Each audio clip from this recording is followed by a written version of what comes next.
Good morning, everyone, and welcome to the class. Today, we will start the revision of the chapter Indian Politics, Trends and Development. This is your last chapter in the second book. And under this chapter, we will discuss whatever recent developments and trends are happening in the Indian politics. As I told you earlier, also we have discussed everything earlier also because this is the revision, and we are knowing that the year 1989 is a very important year from the viewpoint of Indian politics, because what we find key from this year 1989, many new developments started to occur in the Indian politics. 1989 के बाद से ही कुछ ऐसे developments होते हैं जिनका कि बहुत ही लॉन्ग लास्टिंग इम्पैक्ट होता है हमारी पॉलिटिक्स पे. तो first of all we will focus on those developments which the country witnessed after 1989. 1989 का election that prove to be kind of we can say कि एक तरह का एक लैंडमार्क है जहाँ से एक काफ़ी कुछ चेंज, काफ़ी कुछ जो इंडियन पॉलिटिक्स में बदलाव आता है उसकी जो स्टार्टिंग होती है. It starts with the election of 1989 only. और ये हमारे एक पॉलिटिकल डेवलपमेंट को के ट्रेंड को बताता है कि वी आर हमारा रास्ता बदल गया है ना. We have changed our way. जो पॉलिटिकल डेवलपमेंट जिस तरह का हुआ उसने हमारे सब कुछ को काफ़ी कुछ मतलब बहुत मेजर चेंजेस आए इंडियन पॉलिटिक्स में. तो फर्स्ट ऑफ ऑल हम क्या देखेंगे कि इस पीरियड का जो सबसे इम्पोर्टेंट डेवलपमेंट है, we are talking about the period after 1989. 1989 के बाद क्या हुआ. और इस 1989 के बाद whatever development took place, in that the first and the most important development was the decline of Congress.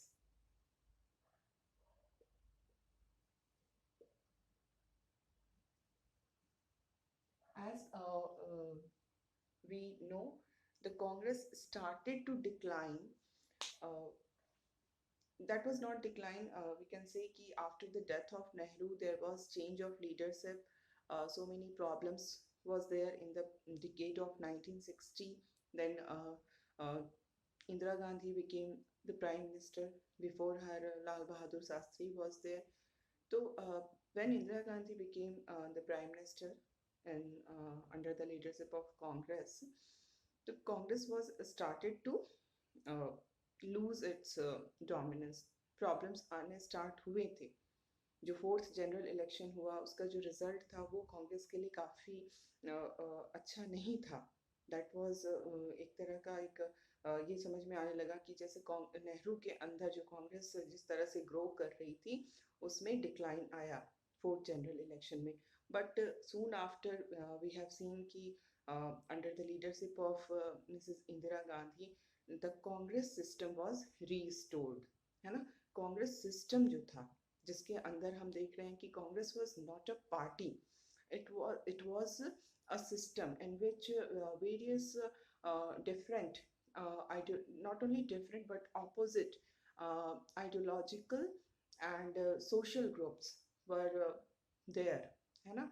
Congress के अंदर ये नहीं था कि कांग्रेस किसी एक ग्रुप को या एक क्लास को या एक सेक्शन को या एक आइडियोलॉजी को रिप्रेजेंट करती थी. We are talking about that Congress which was existing during the period of first 3 general election.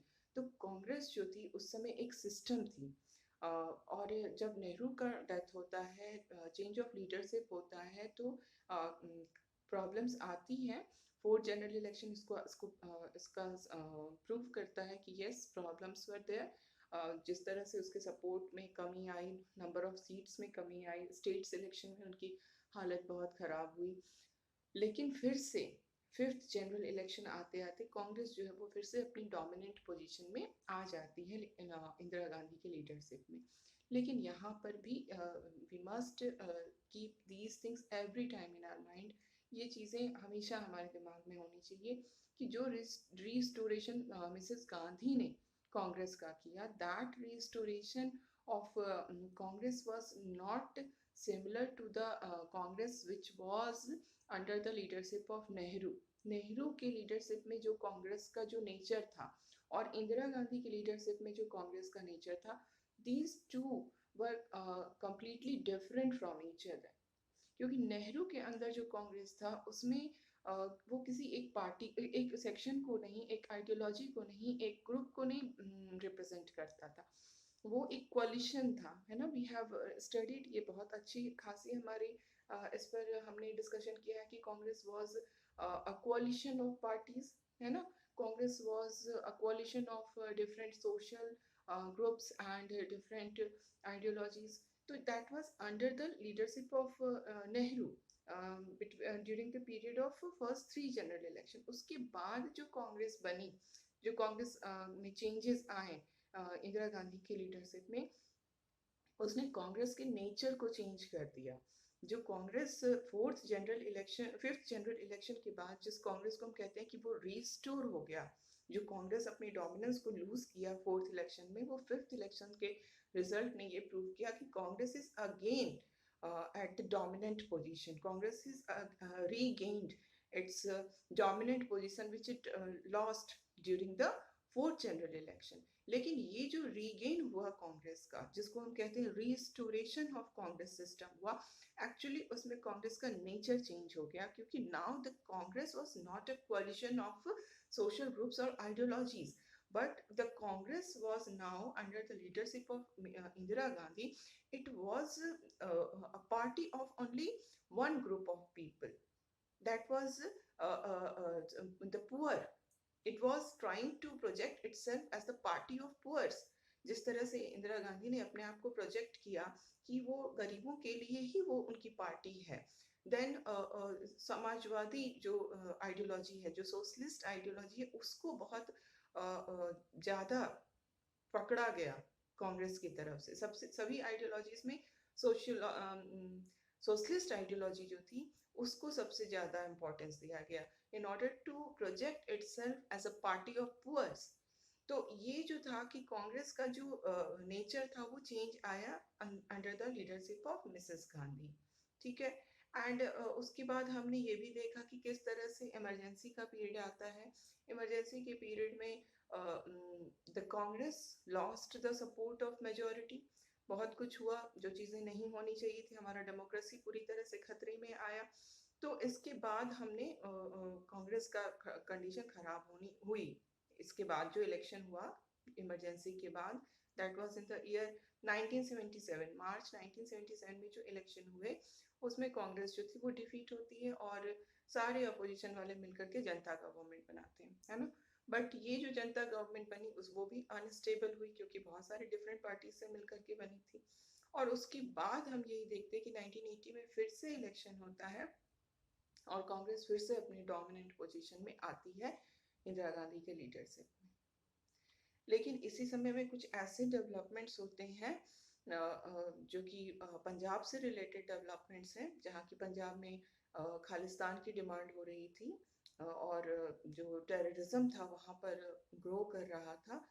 Now these things are not there in your syllabus. जो हमें पंजाब का जो रीजनल एस्पिरेशंस पढ़ना था वो अब हमें नहीं पढ़ना है। तो बस यू मस्ट नो कि 1980s का जो पीरियड है, 80 स्टार्टिंग जो 80s है, उसमें पंजाब की प्रॉब्लम बहुत आगे बढ़ गया था। एक ग्रुप था जो कि खालिस्तान की डिमांड कर रहा था।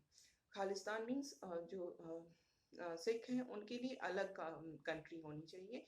दे didn't want to be with India. But ये जो डिमांड आ रही थी ये कॉमन पीपल की डिमांड नहीं थी। ये डिमांड हम इसको कहेंगे कि ये वेस्टेड इंटरेस्ट इसमें थे। कुछ ऐसे इंटरेस्ट जुड़े हुए थे जो कि जिनका अपना स्वार्थ था। तो ये कॉमन पीपल का डिमांड नहीं था। और इसको क्रश करने की जो एफर्ट्स हुए गवर्नमेंट की तरफ से, बिकॉज इसके अंदर बहुत सारी गलत चीज़ें हो रही थी जो बाहर से सपोर्ट मिल रहा था। तो ये चीज़ें जो हुई कांग्रेस गवर्नमेंट की तरफ से, इंदिरा गांधी ने ऑपरेशन ब्लू स्टार किया, और वो ऑपरेशन ब्लू स्टार ही मेन रीज़न बना इंदिरा गांधी के असैसिनेशन का, जो 1983 के 31 अक्टूबर को इंदिरा गांधी का असैसिनेशन हो जाता है। Okay, and after this assassination of Mrs Gandhi क्या होता है, जो राजीव गांधी थे, जो कि उनके बेटे थे, उनको कांग्रेस पार्टी, जो कि मेजोरिटी में थी लोकसभा में, वो कांग्रेस पार्टी राजीव गांधी को अपना लीडर चुन लेती है। ठीक है, तो जो भी अपोजिशन, जो भी मेजोरिटी पार्टी का लीडर होता है लोकसभा में, he becomes the prime minister. तो as the people, the MPs of Congress have chosen uh, Rajiv Gandhi as their leader, तो Rajiv Gandhi became the prime minister, है ना। और उसके बाद क्या होता है कि राजीव गांधी जब प्राइम मिनिस्टर बनते हैं, उसके तुरंत ही बाद 1984 में लोकसभा का इलेक्शन होता है। और ये जो 1984 का लोकसभा का इलेक्शन हम देखते हैं, इस इलेक्शन में कांग्रेस जो थी वो 415 सीट जीत करके आती है पावर में, 415 सीट्स। ये हम बात कर रहे हैं 1984 के इलेक्शन की, जिसमें कि कांग्रेस को 415 सीट मिलते हैं।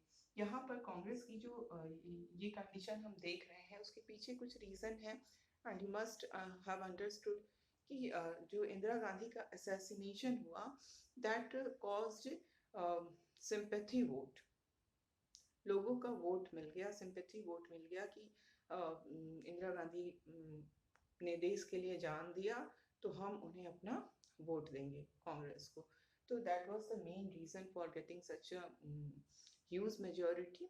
एंड उसके बाद 1984 से 5 इयर्स की गवर्नमेंट बनती है under the leadership of Rajiv Gandhi, और तब उसके बाद 1989 में इलेक्शन होता है। बट 1989 के इलेक्शन में हम क्या देखते हैं कि कांग्रेस की जो सीट्स थी वो घट करके 415 से ड्रास्टिकली नीचे आकर के वो कहाँ रुकती है, 197, जो कि आज तक का लोएस्ट रैली था।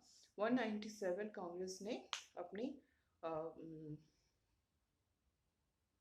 सीट्स जीती, और इस तरह से कांग्रेस जो थी वो पहली बार डिफीट, इस तरीके से डिफीटेड होती है। लेकिन फिर क्या होता है कि कांग्रेस की तो डिक्लाइन हो रही है ना, decline of Congress, we can see this decline, but on the other hand no other party was rising। अगर कांग्रेस डिक्लाइन कर रहा है और कोई दूसरी पार्टी राइज नहीं कर रही है, तो इसका क्या consequence होगा? The consequence will be that no single party will be able to form the government, isn't it? तो ये जो चीजें हुई, इसके कारण हमारे कंट्री में 1989 के बाद से एक कोalition पॉलिटिक्स, कोalition गवर्नमेंट की स्टार्टिंग होती है, बिकॉज कांग्रेस डिक्लाइन कर गया, बट कोई अदर पार्टी राइज नहीं कर पाया। और ये जो बीच का समय जिसकी हम डिस्कशन कर रहे हैं, इसमें एक सिंगल पार्टी कभी भी मेजोरिटी नहीं पा सका, और हमेशा हम यही देखेंगे कि कोalition गवर्नमेंट्स का ही फॉर्मेशन हुआ। अगर अभी 2014 के इलेक्शन के पहले तक यही कंडीशन थी, हालांकि आज 2014 का इलेक्शन हुआ, फिर 2019 की इलेक्शन हुई, जिसमें कि बीजेपी को मेजोरिटी मिल चुकी है, और एक सिंगल पार्टी जो है वो मेजोरिटी में है। बट आज भी जो हमारी गवर्नमेंट है वो अलायंस वाली गवर्नमेंट है, एनडीए की, है ना। तो हम यही कहेंगे कि 89 के बाद से ये कंडीशन आती है जिसमें कांग्रेस डिक्लाइन कर रहा है, बट कोई अदर पार्टी जो है उसकी वो राइज नहीं कर पाया, और इसलिए कांग्रेस इसलिए हमारे कंट्री में कोalition पॉलिटिक्स की स्टार्टिंग होती है। और इसमें अगर हम फिर से देखें 89 के बाद के जो क्या हुआ कि कांग्रेस का तो 197 आया, और जो दूसरी पार्टीज थी उन्होंने मिलकर के गवर्नमेंट फॉर्म किया।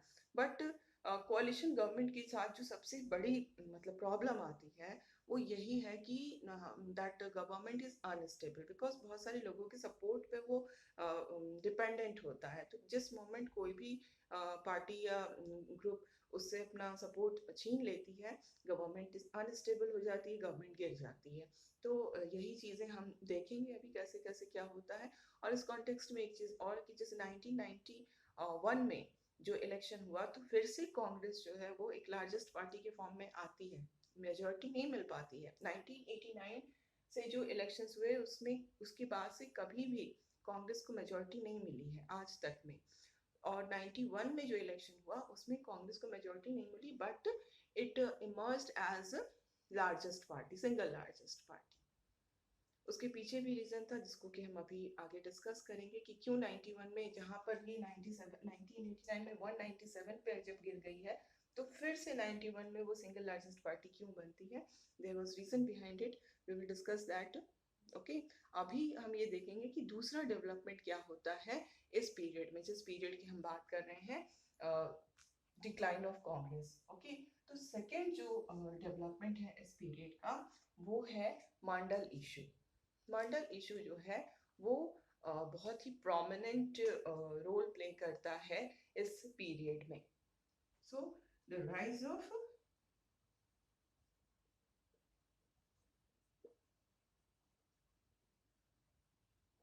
मंडल issue. Now what is this Mandal issue? Mandal जो है वो बीपी मंडल के लीडरशिप में, उनके हेडशिप में एक कमीशन बनाई गई थी, backward caste other backward classes की कमीशन।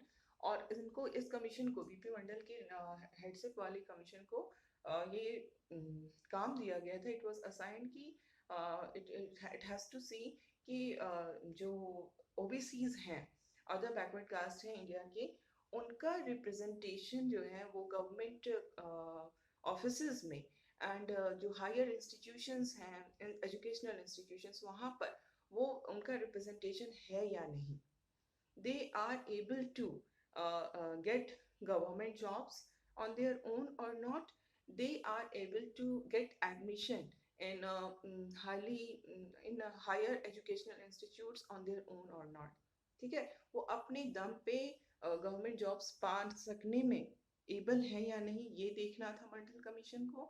और जो हायर एजुकेशनल इंस्टीट्यूट्स होते हैं वहाँ पर वो एडमिशन उनको मिल पा रही है या नहीं, क्या उनको प्रॉब्लम आ रही है, क्या उनका नंबर बहुत कम है, अगर कम है तो क्या उनको रिजर्वेशन की ज़रूरत है। तो इस तरह की जो काम था वो मंडल कमीशन को यही काम दिया गया था।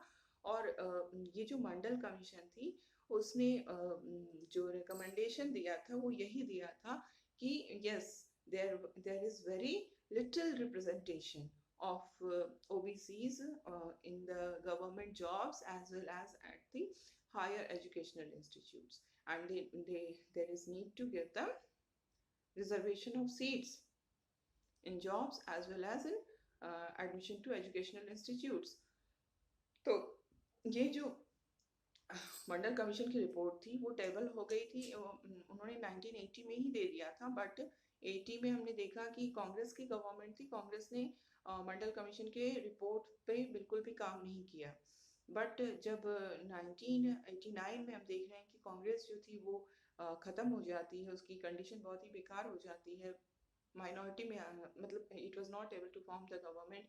और जो दूसरी पार्टीज जिनकी गवर्नमेंट बनी, जिसके बारे में हम अभी बात करेंगे, नेशनल फ्रंट गवर्नमेंट बनी थी 1989 में। तो वो नेशनल फ्रंट गवर्नमेंट जो थी उन्होंने मंडल कमीशन के रिकमेंडेशंस को इम्प्लीमेंट कर दिया। और इसी के साथ कंट्री में क्या हुआ कि बहुत हाई लेवल का प्रोटेस्ट स्टार्ट हो जाता है, क्योंकि अब क्या था कि मतलब जो हमारे गवर्नमेंट जॉब्स और एजुकेशनल इंस्टीट्यूट में SCs एंड STs के अलावा OBCs, अदर बैकवर्ड कास्ट के लिए भी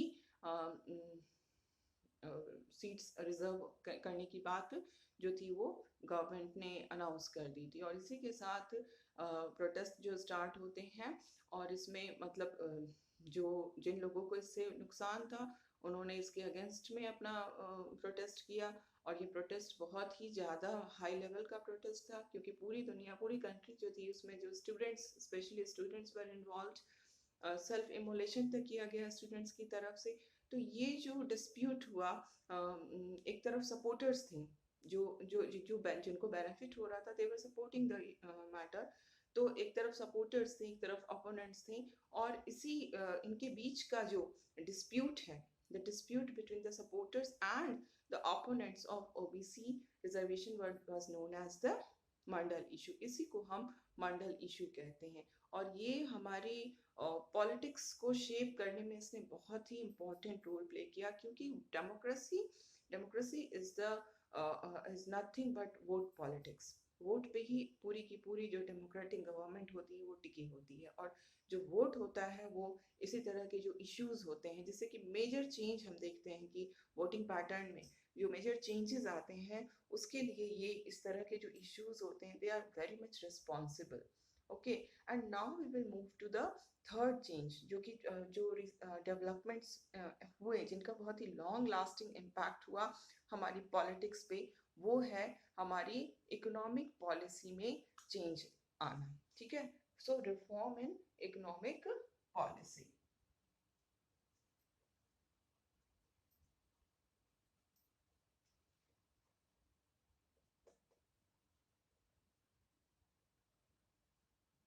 We all know that Nehru was very much influenced by the economy of USSR, the planned economy of USSR, and that is why we have adopted the planned economy, है ना। हमने planning commission को setup किया, और socialism जो था वो हमारे लिए बहुत ही इम्पोर्टेंट ऑब्जेक्टिव था, इकोनॉमिक ऑब्जेक्टिव। और because it was based on equality, इसमें रिच और पुअर के बीच के डिवाइड को कम करने का एफर्ट किया जाता था। तो सोशलिज्म हमारा गाइडिंग प्रिंसिपल रहा था। बट यहाँ पर हम इन चीज़ों को इंटरनेशनल पॉलिटिक्स से भी रिलेट करेंगे, क्योंकि everything is related with each other, nothing happens in vacuum. कुछ भी वैक्यूम में नहीं होता है। कोई भी एक चीज़ जो होती है कहीं पर भी, उसका जो इम्पैक्ट है वो दूसरे इंसिडेंट्स पे पड़ता है। तो जो हमने we have discussed in the first book की 1991 में यूएसएसआर डिसइंटीग्रेट हो जाता है, and with the disintegration of USSR cold war came to an end. And ये जो एंड होता है कोल्ड वॉर का, ये क्या है? दिस एंड, ये था क्या कोल्ड वॉर? कोल्ड वॉर दो आइडियोलॉजी के बीच की अगर हम लड़ाई मानते हैं, एक तरफ कैपिटलिस्ट और एक तरफ सोशलिस्ट, है ना, इन दोनों के बीच की ये लड़ाई थी। लेकिन इस लड़ाई में अगर हम देखें तो क्या हुआ, ये जो 1945 से स्टार्ट होता है 1991 तक चलता है कोल्ड वॉर, इसमें क्या हुआ? एंड में सोशलिज्म खत्म हो गया, है ना, यूएसएसआर खत्म हो गया। It was we can say कि जो कोल्ड वॉर है उसका कॉन्सिक्वेंस यही हुआ कि उसमें यूएसएसआर डिफीटेड हुआ, क्योंकि यूएसएसआर एग्जिस्ट करना ही बंद कर दिया। It was the victory of capitalist ideology. It was the victory of US bloc. तो अब क्या हुआ 1991 के बाद, पूरी जो दुनिया थी उसकी जो हम कह सकते हैं इकोनॉमी जो है, that started to move towards the capitalist economy. और इसके लिए प्रेशर भी था, pressure was also there from World Trade Organization, जो WTO है, वो जो डिफरेंट कंट्रीज लाइक हमारी जो कंट्रीज है जो कि डेवलपिंग कंट्रीज है, इस तरह की डेवलपिंग कंट्रीज पे बहुत ज़्यादा प्रेशर आ रहा था IMF की तरफ से, WTO की तरफ से, कि हम अपनी इकोनॉमी को, जो हमने सोशलिज्म के प्रिंसिपल्स को अडॉप्ट करते हुए हमने जो इकोनॉमी को क्लोज करके रखा है, पार्शियली क्लोज था हमारी इकोनॉमी, क्योंकि FDI हमारे यहाँ नहीं इजीली हो सकता था, फॉरेन डायरेक्ट इन्वेस्टमेंट, बाहर से कैपिटल, जिसको हम कहते हैं फॉरेन डायरेक्ट इन्वेस्टमेंट, मतलब कि बाहर से जो कैपिटल आ रहा है, फॉरेन कैपिटल, उसको हम उसको इजीली अलाउ नहीं करते थे, बहुत सारे उसमें लिमिटेशंस लगे हुए थे। देन लाइसेंसिंग और परमिट की सिस्टम थी, हमारे यहाँ एक्सपोर्ट इंपोर्ट पे बैरियर्स लगा हुआ था। तो ये चीज़ें जो हैं वो हम पर प्रेशर आना स्टार्ट हुआ हमारे जैसे कंट्रीज पे, कि हम अपनी इकोनॉमी को ओपन करें, लिबरलाइज करें। ठीक है, और जो जिस तरह से चीज़ें बदल रही थी उसके अकॉर्डिंगली ये ज़रूरी भी था, क्योंकि ऐसा हम नहीं कह सकते कि ये we did everything under the pressure of WTO and IMF। Change is the only constant, isn't it? बदलाव जो है बस वही स्थिर है, उसके अलावा और कुछ भी स्थिर नहीं होती। तो बदलना, चीज़ें जिस तरह से डेवलपमेंट हो रहा था, सिचुएशंस जिस तरह से थी, उसके अकॉर्डिंगली हमने अभी 1991 में under the prime ministership of PV Narasimha Rao, जो कि कांग्रेस के उस समय प्राइम मिनिस्टर थे 91 में, और उनके फाइनेंस मिनिस्टर मनमोहन सिंह थे। तो मनमोहन सिंह ही मतलब काफ़ी इसके लिए रिस्पॉन्सिबल हैं कि उन्होंने इंडिया की जो इकोनॉमिक पॉलिसी में जो ड्रास्टिक चेंज आया, वो उन्होंने न्यू पॉलिसी को लाया। और यही होप किया गया था कि हम लोग अच्छे की तरफ बढ़ेंगे। तो ये जो न्यू इकोनॉमिक पॉलिसी आई, इसमें हमारे तीन terms very important: liberalisation, privatisation and globalisation.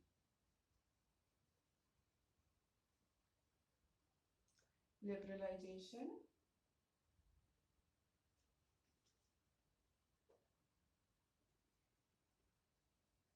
Privatisation and globalisation. Okay,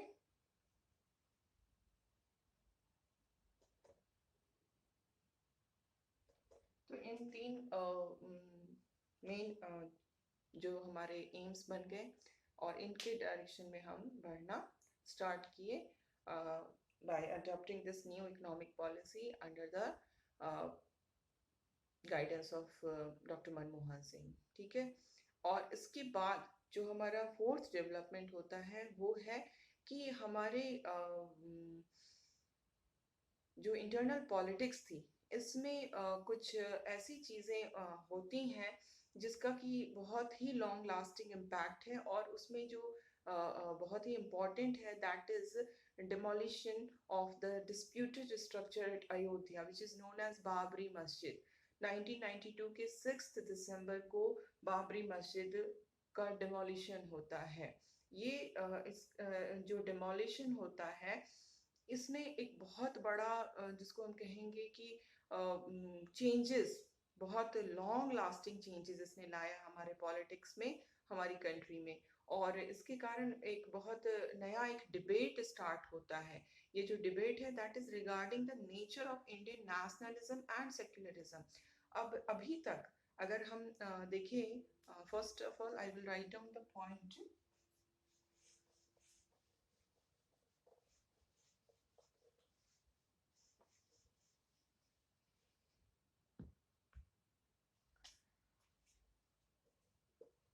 demolition of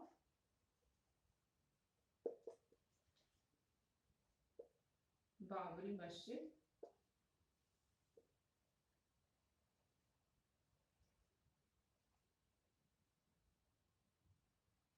this demolition, this started a new debate on the nature of Indian nationalism and secularism. अगर हम 1989 के पहले तक जो हम देख रहे हैं कि कांग्रेस का डोमिनेंस है, और जो कांग्रेस का नेचर था, वो नेचर शुरू से तो कांग्रेस एक कोalition के फॉर्म में हमारे सामने दिखाई दे रही है। हालांकि इंदिरा गांधी जब आई तो वो कोalition, जो डिफरेंट आइडियोलॉजीज थे, डिफरेंट ग्रुप्स थे, उसमें वो नैरो हो जाता है। लेकिन फिर भी शुरू से जो कांग्रेस थी वो दैट वाज सपोर्टिंग माइनॉरिटीज। जो हमारे कंट्री के माइनॉरिटी रिलीजियस ग्रुप है, हमेशा कांग्रेस की तरफ से उनको सपोर्ट किया गया। और Congress it presented itself as a secular party, जिसमें किसी भी रिलीजन को कोई भी इम्पोर्टेंस नहीं दी जाती है, एवरी रिलीजन इज इक्वल। तो कांग्रेस जो था वो ट्रूली अपने आप को सेक्युलर प्रेजेंट करता था, सेक्युलर पार्टी प्रेजेंट के रूप में प्रेजेंट करती थी। और दैट वाज द रीज़न कि जब 42nd अमेंडमेंट होता है, तो उसमें हमने देखा है 11th में हम सब ने ये जानना पढ़ा कि जब 42nd अमेंडमेंट होता है तो उसमें हमारे प्रियम्बल में सेक्युलर टर्म को इंसर्ट किया जाता है। तो ये it was to stress the importance of being secular. तो ये कांग्रेस की पॉलिसी थी कि वो सेक्युलरिज्म को बहुत ज़्यादा इम्पोर्टेंस देती थी। इसके पीछे भी हम कहेंगे वोट पॉलिटिक्स थी, क्योंकि जो माइनॉरिटीज़ के वोट हैं वो उनके लिए बहुत मायने रखते थे। बट ये जो डेमोलिशन ऑफ बाबरी मस्जिद होती है, इसने एक नया डिबेट स्टार्ट किया कि क्या हम सेक्युलरिज्म की जो बात कर रहे हैं उसका सिर्फ यही मतलब है कि we have to appease the minorities. Secularism में अगर इंडिया की बात कर रहे हैं, इंडिया में हम सेक्युलरिज्म की बात कर रहे हैं, तो इसका मतलब है कि you have to appease the minorities. और अगर हम नेशनलिज्म की बात कर रहे हैं, तो नेशनलिज्म का मतलब उस पर भी डिबेट स्टार्ट हुआ, क्योंकि जो ये डिमोलिशन हुआ, ये जिस पार्टी के लीडरशिप में हुआ, वो पार्टी है हमारी बीजेपी, भारतीय जनता पार्टी। तो एक एक डिबेट स्टार्ट होता है कि आखिर सेक्युलरिज्म का ट्रू एक्सप्लेनेशन क्या है। क्या सेक्युलरिज्म का मतलब माइनॉरिटीज को अपीज करना होता है? क्या नेशनलिज्म का क्या मतलब है? नेशनलिज्म का मतलब है कि जो इसमें बहुत ज़्यादा बड़ा डिबेट है ये नेशनलिज्म में, जैसे कि इस तरह के बहुत सारे डिबेट्स हुए कि वंदे मातरम कहना कुछ जो पर्टिकुलर कम्युनिटी के लोग हैं उनकी तरफ से आया कि नहीं कहना है, पार्टी की बीजेपी की तरफ से आया कि नहीं ये बोलना है। तो इस तरह की चीज़ें जो डिस्कशन स्टार्ट हुआ, ये सारी चीज़ों का बहुत ही लॉन्ग लास्टिंग इम्पैक्ट होता है कि आखिर नेशनलिज्म का रियल मीनिंग क्या है। तो हम लोग इसी पॉइंट से आगे फिर डिस्कशन को अपनी कंटिन्यू करेंगे नेक्स्ट क्लास में।